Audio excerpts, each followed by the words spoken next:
Hola, ¿qué tal? ¿Cómo están? Muy buenas tardes. En esta ocasión, en nuestro programa Insomnia, haremos un acercamiento al escritor chileno Héctor Pinochet, autor de una obra de horror maravillosa, una obra que incorpora elementos también del surrealismo, de lo imaginativo más moderno, la tecnología, los delirios. En gran parte es un autor que explora muy bien el inconsciente.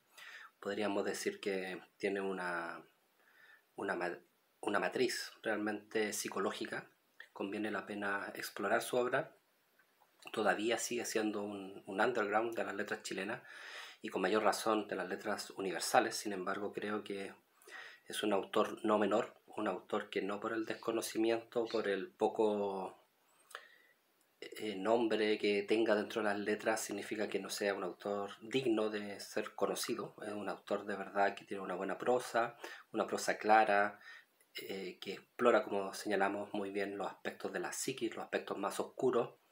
Un autor muy original, cuesta como hallar una influencia, la verdad que yo no la percibo, siento que es de las pocas plumas originales dentro del horror chileno, porque generalmente siempre está la influencia de Poe, siempre está la influencia de Lovecraft. Acá es muy sutil, si es que la hay, quizá un poco de esas exploraciones que hace Poe en el tema de los laberintos mentales, podría ser, pero la verdad que tampoco. Creo que aquí estamos ante un autor que amerita ser conocido, amerita ser profundizado, amerita ser leído. Héctor Pinochet, autor que nació el año 38 en Chile, que estuvo mucho tiempo exiliado, que escribió poesía también, que perteneció a la Asociación de Escritores de Chile, pero insisto, como mencioné, es un autor muy poco leído, muy poco conocido. Hace poco hubo una reedición de una de sus obras. Yo conozco dos recopilaciones de cuentos de horror de él, me parece que son las únicas. Hay por ahí algún poemario, pero no está dentro de la línea de horror. Esta es una de ellas, El Hipódromo de Alicante, que tiene otra edición por ahí. En esta ocasión tengo un ejemplar, bueno, tengo dos ejemplares de este libro, pero en distintas ediciones y por suerte ambas dedicadas por Héctor Pinochet. Curiosa la vida de él, un Pinochet que fue exiliado por el otro Pinochet. Es un autor, como decía, que emigró del país, que vivió un tiempo en Italia y en España, y eso es la poca información prácticamente que tenemos de él. El otro texto es La Casa de Abadati, que son también una recopilación de buenos relatos, relatos que explora, como señalé, el aspecto más sórdido de la mente, muchas veces relacionado con militares, muchas veces relacionado con ejecutores, con verdugos, es uno de los temas, la suciedad, la podredumbre dentro de aquellos que hacen la labor más sucia en política y en ejecución de las normas políticas. Tremendo. Y quiero compartir un relato de él que se llama La Última Huida, que está en este texto, como señalé, El Hipódromo de Alicante, llamado La Última Huida. Un relato bastante breve. Se van a dar cuenta de lo preciso, de lo claro que es su forma de escribir y también como lo certero. Un relato que podría estar en una buena antología de horror de tipo universal, no solamente una selección de la obra de él, sino de tipo universal incluso. Bueno, leamos La Última Huida. Al apoyar la cabeza en la puerta y mantener estrechamente apretada la manilla en la mano, recordó todos sus intentos, los recordó con ese nerviosismo, con esa exasperación, con esa angustia eléctrica con que solía actuar últimamente. Fue como un film, una película de cuadros contrapuestos que sin operador ni armonía diera rienda suelta a su mecanismo de acción desplazándose en borrosos signos sobre la pantalla oscurecida de su mente. Después fue desacelerando lentamente. Cruzaron huesos, sangre, pelos, barro, fierros, desordenados humos, todo a medida que soltaba la manilla que la dejaba, hasta que las cosas estuvieron más claras. Sí, primero había intentado aquello de la plaza. Qué estupidez, ese lugar donde había sido tan fácil destruir el deseo. Y después la ida al monte Esquiazo, otra tentativa desesperada, aunque menos idiota que la anterior. Porque ¿quién iba a saber que allí llegaban tantos peregrinos? Sin embargo, la idea de la selva fue lo que más la atrajo, hasta que tuvo la certeza, entre las espesas hojas, los zumbidos letales y los rugidos cercanos, de que allí nada había que hacer y regresó a llorar entre sus calles, sus kioscos, sus escupos y a empezar de nuevo los 1000 planes. Y entonces fue, y esto sí que lo recuerdo nítidamente, cuando creyó dar con la solución. Esa solución que se acercó como una lámpara y giró alrededor de sus sienes, llenándolo con la luz de nuevos bríos y alzándolo en esperanzas. 2 días después cruzaba el ancho desierto y se instalaba sobre la solitaria duna, de donde no pensaba salir, nunca jamás, porque allí estaba su única, su ansiada tranquilidad, que duró exactamente media hora. Media hora atravesada de planos silenciosos, vestida de permanencia, embalsamada de olvido. Y el helicóptero que surgió de la vejiga espesa y nauseabunda de sus viejas soledades y fue creciendo hasta ser materia densa y viscosa, posándose suavemente 30 pasos de él. De vuelta, mordiéndose las yemas de los dedos, cayó en cuenta de que junto a su desesperación estaba y había estado siempre la sustancia biológica que él rehusaba, pero que aún así lo perseguía y lo perseguiría, porque él era parte de ella, porque sabía realmente de la importancia, del significado de su pequeña gran guerra contra este magma, tan monstruosamente combinado. Y ahora en la bujía convaleciente de sus soledades brillaban los espejos álgidos de nuevas reminiscencias, mariposas sarcásticamente desordenadas en el mosaico de pavor que lo arrastraba al infierno. Tendría pues que intentar la última huida. Era todo. Soltó la manilla y la puerta se abrió. Entró como un tropiezo dando un salto, encendió la luz que se desató pálida, más pálida y lejana que los otros días. Junto con ella emergió la indeseable compañía de las cosas circundantes.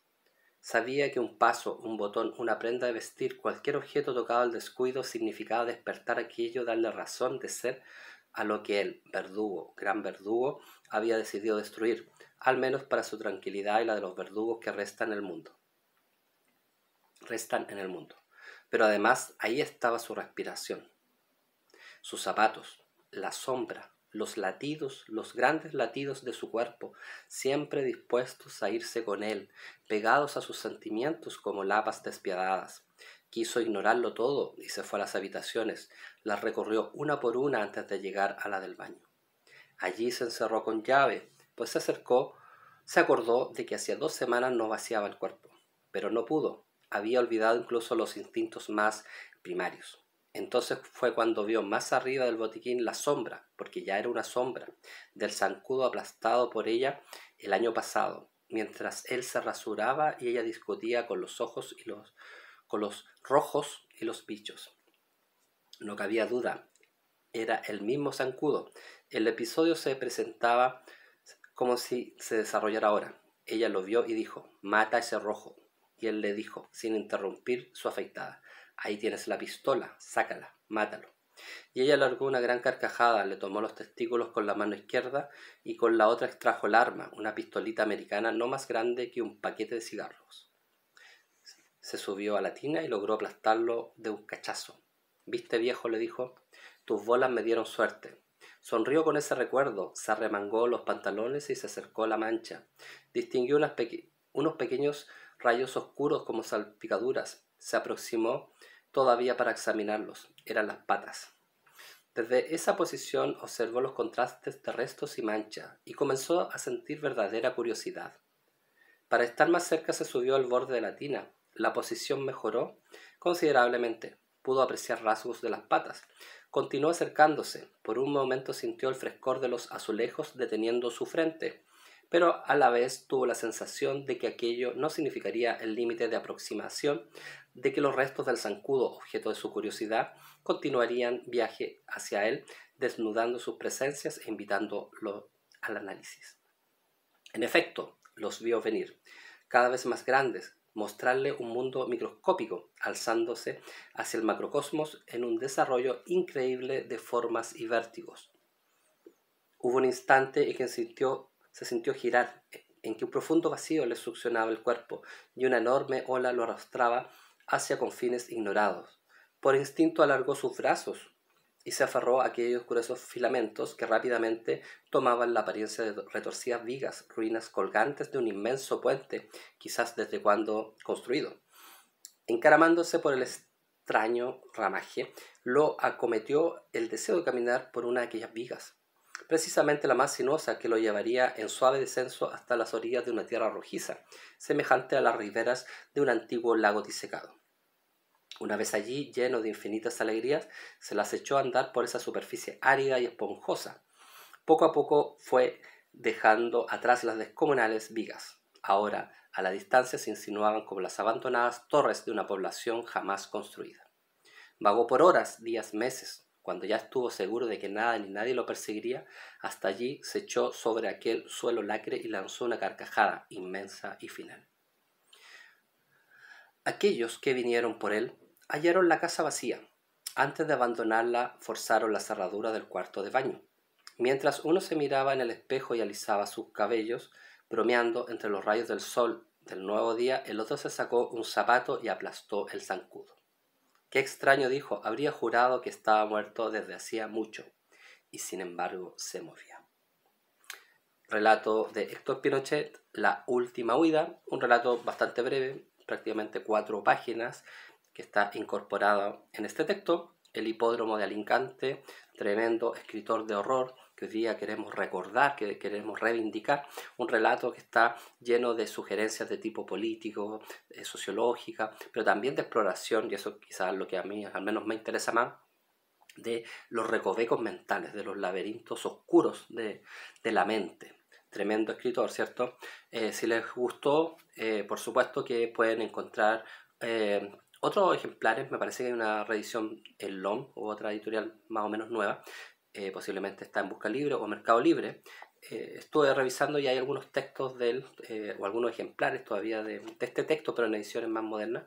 Y también me parece del otro texto, la casa de Abadati, que también hay tremendas exploraciones en el mundo del surrealismo y del horror. ¿Ya? Busquen a este autor, Héctor Pinochet, autor chileno, escritor tremendo que ha sido olvidado y que hoy día queremos rescatarlo. Si te gustó este video, dale like, por supuesto. Activa la campanita para saber de otros videos. Participa en este canal Insomnia, donde vamos analizando, estudiando y difundiendo la obra de distintos escritores de horror, especialmente de horror cósmico, pero también con otras vertientes, por supuesto, y especialmente aquellos que no son tan conocidos, aquellos que les interesa perfeccionar la escritura de horror.